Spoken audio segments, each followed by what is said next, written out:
I completely regret using my Apple Series 8 watch on the week-long vacation I just got back from. The whole time, my watch was driving me bonkers. So let's share with you why I regret taking my Apple Watch and why in the future for vacations or long trips, I'm going to be taking my Garmin. A few weeks ago, I shared with you why I switched from the Garmin Forerunner 245 watch to the Apple Series 8 watch. And I don't regret that decision at all. This watch really fits my life where I am right now. But it certainly wasn't the best option when I was on vacation with my family. Let's go through the pros and cons of what I experienced for the last week to help you figure out which watch might be best for you. The pros of the Apple Series 8 watch from what the Garmin Forerunner 245 would have offered me. The first one, my main motivator for the week, was closing my activity rings on the Apple Watch. Typically on vacation, it's not very hard for me to get in those good exercise time periods, even if it's for 30 minutes, going for a run, going to the gym, whatever it might be. But now, as I'm pregnant, I'm not doing any intense exercising, so I wanted to ensure that I was getting enough steps, getting enough exercise, and just moving enough. Yes, chasing after a 5 and 7-year-old is active, but it's not that steady, day-long interval work. The second main motivation was to be able to quickly answer phone calls or text from family members that were all over the resort. The Garmin, I would have been able to see it, but not respond with my watch. But honestly, if I'm responding with my watch, it means my phone is fairly close by. So I could have just been a little bit less lazy and taken my phone out of my bag. Something I didn't realize I would use as much is the flashlight function. So you can easily turn your screen into a flashlight by just making it white. And I used this several nights when stumbling through a new hotel room, either trying to get to the bathroom or check on my kids. It was super nice just to be able to flip the screen up and hit that flashlight button.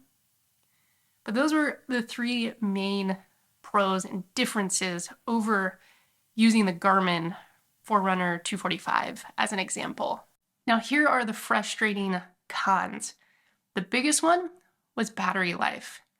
At home, I'm charging my watch one time a day for about an hour, either when I'm sitting at my desk, making breakfast, having downtime with the kids. And on vacation, I'm not in my room much except at night, which becomes a problem because the main reason I wear a smartwatch is to track my sleeping, so I don't charge it overnight. The Apple Series 8 watch takes about 75 minutes from 0 to 100% fully charged using the fast charger, which I didn't bring.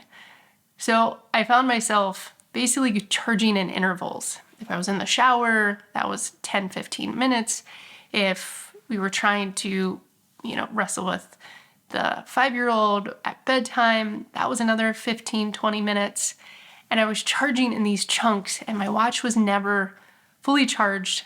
And the few days that I really tracked faster walks and exercises using my watch, using the GPS, it really killed my battery because I was never fully topped off. And I was just always fighting to get enough battery life over that week.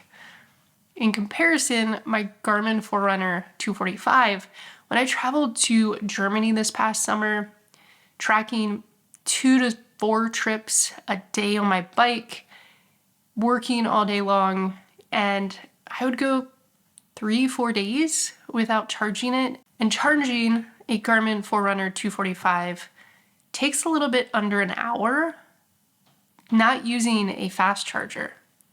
The next kind of annoyance was the touch sensitive screen doesn't work when you're wet.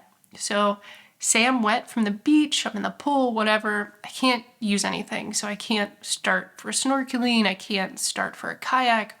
All of those things are worthless if you're wet or if the watch is wet. The Garmin, you just hit a button. Everything's using buttons instead of a touch screen, which definitely has its benefits.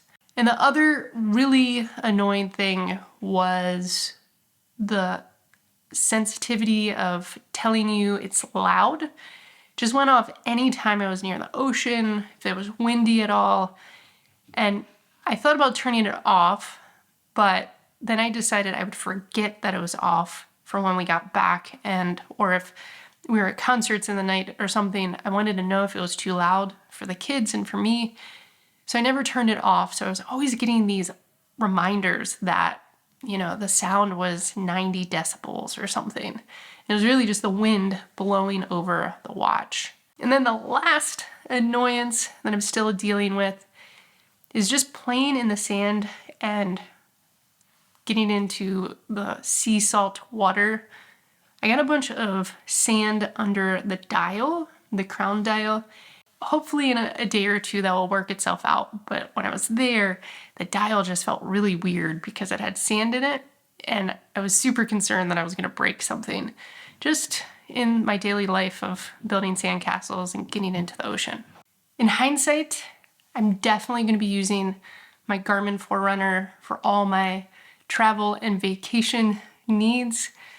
I love the Apple Watch for everyday life, but for those constant on-the-go days, wanting basic tracking, not needing to do things like track my habits and things like that, and having the best battery life, definitely going to be bringing a Garmin.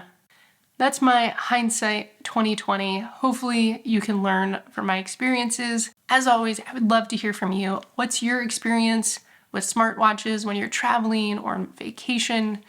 Let me know in the comments. And as always, make sure to hit that like button just so I know that you've watched this far. I really appreciate it.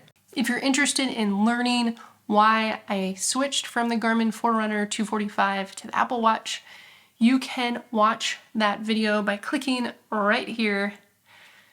All right, until next time, stay well, stay good, and remember, move for tomorrow.